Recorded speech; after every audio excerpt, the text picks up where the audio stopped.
يا حامل القرآن قد خصك الرحمن بالفضل والتيجان. تو نیز از اهل قرآن باش. الريحان يا به نام عزت پاک با عرض سلام و ادب و احترام. عثمان بن عفان خداوند از او راضی باد میگوید رسول الله صلی الله علیه و سلم فرمودند بهترین شما کسی است که قرآن را تعلیم بگیرد و به دیگران تعلیم بدهد. روایت بخاری و مسلم. یعنی ای مسلمان ها، بهترین شما کسی است که قرآن را تعلیم گرفته، آموخته، عمل کرده و این را به دیگران آموزاند.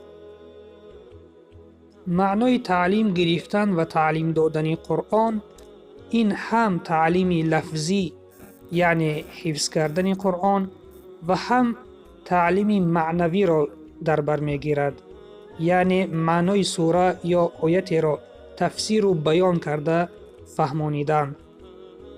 آموختن قرآن و عمل کردن بر آن به هر یک شخصی که خود را مسلمانی حقیقی می شمارد واجب است، چون حیات مسلمان به قرآن به مانند شب تاریک است که خوف افتیدن به چاه را دارد. تنها با آموختن و عمل کردن به این کتاب مقدس مسلمان می تواند در این دنیا و آخرت خوشبخت بگردد. قرآن را دستور عمل خود قرار دهیم و با آن زندگی کنیم تا رضایت رب ذوالجلال را دریافته از نجات یافتگان گردیم. قرآن این کلام الله و نور اوست. با واسطه آموختن و عمل کردن به آن نور الهی را در قلب‌های خود بیافروزیم تا این قلب‌های سنگین و سیاه نرم و تازه گردند. وقتی که شخص مسلمان را میپرسیم برای چی قرآن نمی آموزی، در جواب میگوید که وقت ندارم. ای بنده الله، نخود که وقت نیابی تا کلام پروردگار خود را بخوانی؟ برای خواندن کتاب‌های گوناگون که مؤلف آنها انسان است وقت یافتی و برای خواندن کتاب رب ذوالجلال که خالق توست نخود که وقت نیابی. بهترین کلام کلام پروردگار است و بهترین ما آن شخص است که دوست بدارد کلام پروردگارش را بخواند و به آن در حیات عمل کرده و به دیگران تعلیم بدهد.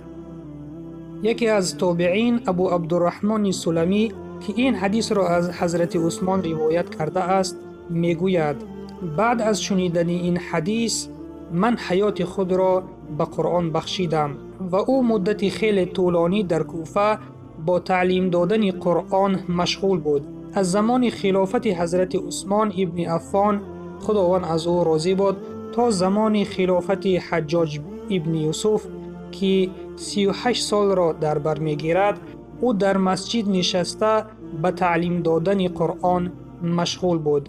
پس تو ای خواهر و برادر مؤمنم بعد از شنیدن این حدیث چی کاری را انجام میدهی؟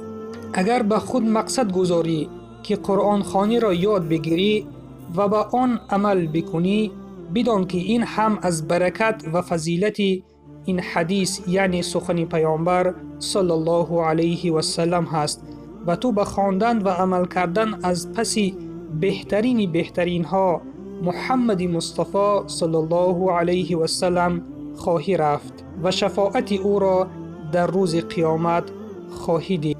انشاءالله اگر تو مقصد قرآن خوانی را به خود گذاری، اگر تو نیت کنی که قرآن خوانی را یاد میگیرم، بدان که در این عمل خداوند به تو کمک میکند.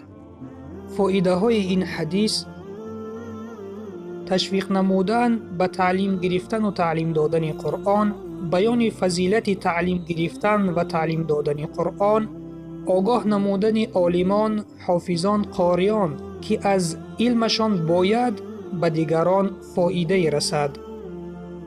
ای حافظانی که قرآن را حفظ کردید، وظیفه شما این است که این قرآن را به دیگران آموزید. آگاه شدن از گذشتگانمان که چه اهمیتی به این حدیث داشتند.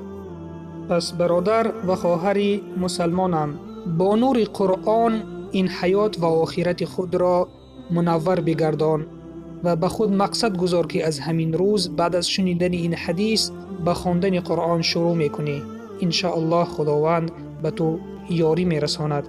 و سلام بر آن شخصانی که راه هدایت را پیشه گرفتند. بسم الله الرحمن الرحیم. قل هو الله احد الله الصمد لم يلد ولم يولد ولم يكن له كفوا احد.